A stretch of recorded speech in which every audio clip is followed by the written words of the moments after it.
There have been furious exchanges during Prime Minister's questions after Boris Johnson was challenged by the Labour leader, Sir Keir Starmer, over the issue of sleaze. Now, the Commons is expected to vote this afternoon on new restrictions on MPs holding second jobs. Well, let's talk some more with Hannah White, who's Deputy Director of the Institute for Government think tank. Hannah White, welcome to BBC News. Let's talk about that debate and that discussion in the Commons this afternoon, heated on both sides. Maybe just we can begin with explaining what it is they're going to be asked to vote on. So today is one of those days in the House of Commons when the opposition get to decide the subject for debate, and the Labour Party have been flagging for a few days now that they wanted to talk about this ethical standards questions, and in particular the question of whether MPs should be able to have second jobs. They put forward some proposals which are based on a report published by the Committee on Standards in Public Life, which is an ethical regulator. They published that report in 2018, and they suggested that MPs shouldn't be able to have jobs as what are called parliamentary strategists or consultants, so advising people on how to go about achieving what they want to achieve in Parliament, that shouldn't be allowed. That's what the Labour Party proposed to agree with today. The government's put down an amendment to actually go a little bit further and say that not only should these sorts of jobs not be allowed, but they also have suggested adopting another of the recommendations from that committee, which is that the work that MPs do in terms of any second or third or fourth jobs should be within reasonable limits. And so there should be sort of controls which might prevent the sorts of issues we've been talking about in recent weeks in relation to Owen Paterson and Geoffrey Cox and other MPs. And what many will find astonishing is the speed of the apparent U-turn. Yes, I think that's right. I mean, 2 weeks ago, the government was arguing that really Owen Paterson was rather hard done by to have been found to have engaged in paid advocacy at all for the jobs that he had taken and what he had done on behalf of outside interests.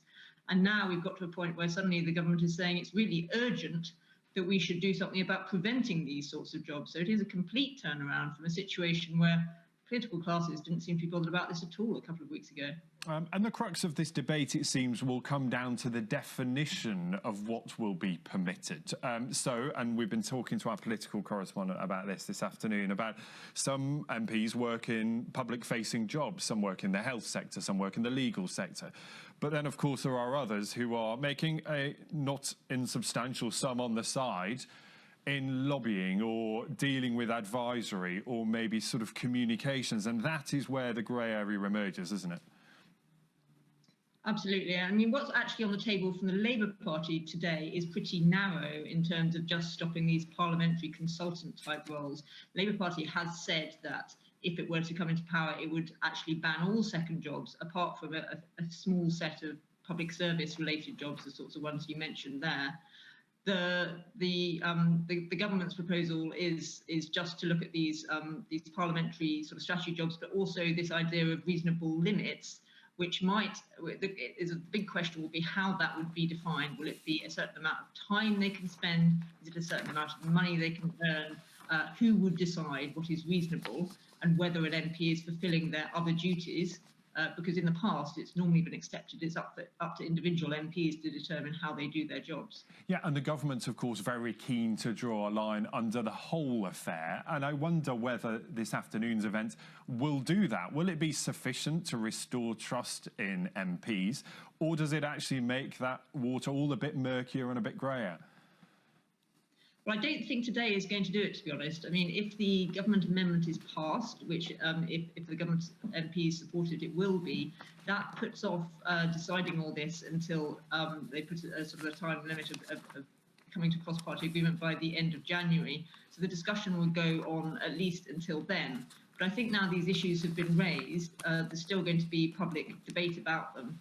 And, you know, yesterday it was being reported that there might be some get-out clause whereby MPs would be able to keep the jobs they've currently got until the end of this Parliament, and then new rules would come into force. And I think that will really undermine, if that is the way that this is done, that would really undermine the sense that politicians get this and get public anxiety about this, because either something is wrong and inappropriate and MPs have realised that, or it's not. And either you stop, I think, sort of straight away once this decision has been made, or you actually are saying that these things, you're not really committed to making this change. Yes, we will discuss this much more, I'm sure, as those events get underway a little later. But Hannah White, it's good to have you with us this afternoon to explain that. Deputy Director there of the Institute for Government. Thank you.